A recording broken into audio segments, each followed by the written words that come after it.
here. Do you want the font open? Just kidding. Triangle? That was too far. I thought it was funny. Wait, do we need to be serious? Do we need to look like intellects? We'd like to show everybody how many audience we have. Wait, close. Are you actually using that? Yeah, this is your recording. It's not being Whoops. Well, no, hey, look presentable. Look presentable. Come on, Marshman. Be smarter than the We're in the video the whole time. That's what you get. Yeah, I know, right? Thanks everybody for coming.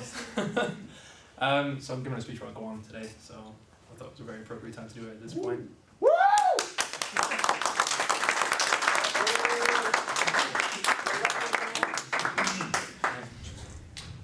Just 200 miles north of the deepest point on Earth, the Mariana Trench, lies an island only 30 miles long, roughly the distance between Rexburg and Idaho Falls.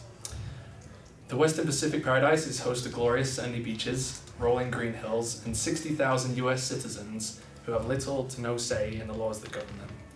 I'm referring to the island of Guam.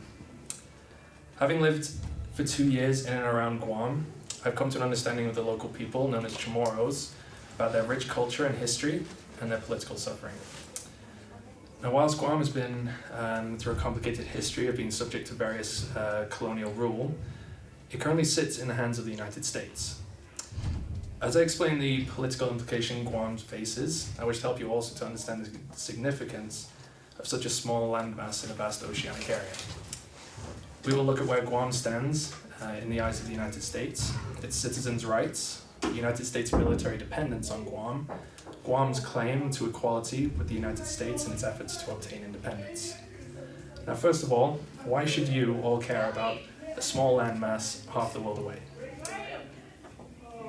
Now, although it's situated 3,800 miles from the closest US state, Hawaii, Guam still functions under the same form of government. Following World War II, when the United States fought to retake Guam from Japanese rule, President Harry S. Truman signed into law the Organic Act of Guam on August 1st, 1950.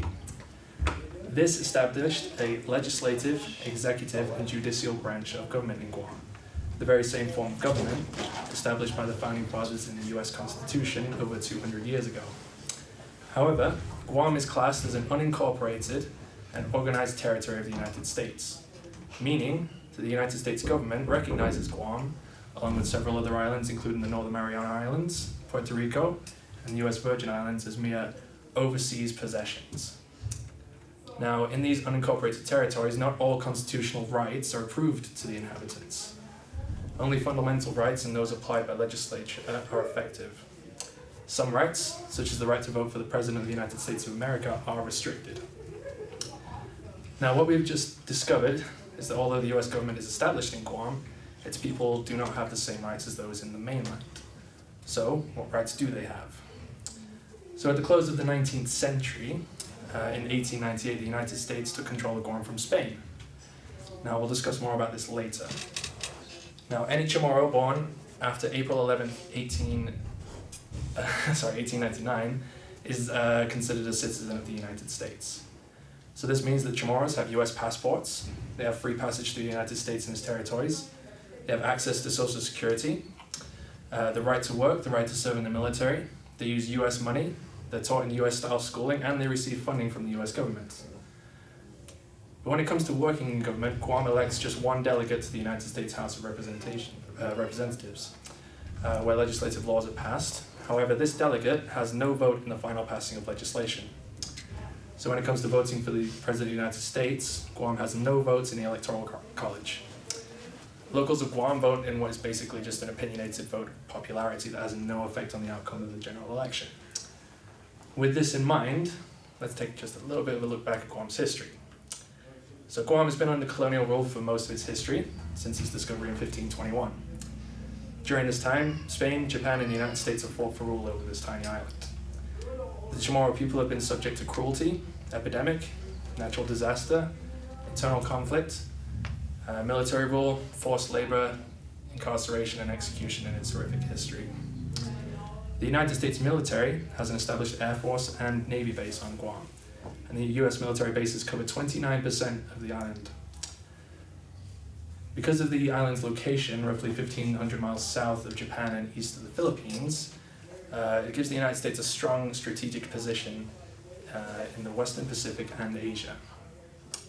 Now, recently, under the North Korean missile threat, locals have feared being caught in the collateral damage of a potential outbreak of war. And Guam has strengthened its pursuit in the pursuit of freedom from the US. In recent years, Guam has contended for statehood and union with the state of Hawaii. The federal government has rejected such movements, though.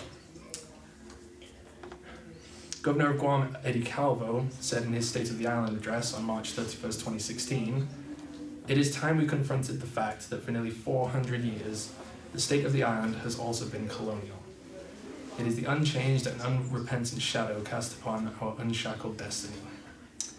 So it seems that the United States relies on Guam for military stability in the Pacific and is holding on to it as much as possible whilst restricting its citizens and not giving them full constitutional rights. The Statue of Liberty, an ensign to the world, holds a flame aloft and clutches at the US Constitution. At the base of the statue, an inscription reads, "Give me your tired, your poor, your huddled masses yearning to breathe free, the wretched refuse of your teeming shore. Send these, the homeless, tempest-tossed to me. I lift my lamp beside the golden door." Now, since the statue's erection in 1886, the proverbial golden door that supposedly welcomed segregated and oppressed has continued to open and shut to certain minorities. The Chamorro people are fighting for the same fight for equal representation that has famously been fought for by women and African Americans. Now, it's arguable that had Spain or Japan continued rule over Guam, that the locals would have continued to suffer. During its history, the United States has granted more freedom to Guam than any other ruling nation. From my experiences, there are locals who are content with the way that things currently are. However, many, including the older generation, recognize the Americanization of their island and their culture and wish to obtain independence. Although we've seen many reasons why Guam benefits from US rule, we also see that the benefits of security and allegiance come at the cost of political rights and threats of war.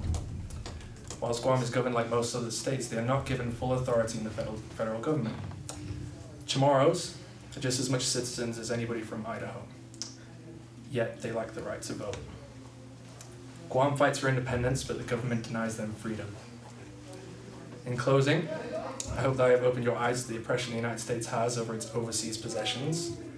Where possible, I urge you to consider these facts and to be a voice in your communities to advocate the implementation of full rights to the Chamorro people as any other minority, to advocate its statehood, to be in full fellowship with your country, or to petition for its sovereignty. As the Chamorro people say, si Dios me hace. Thank you.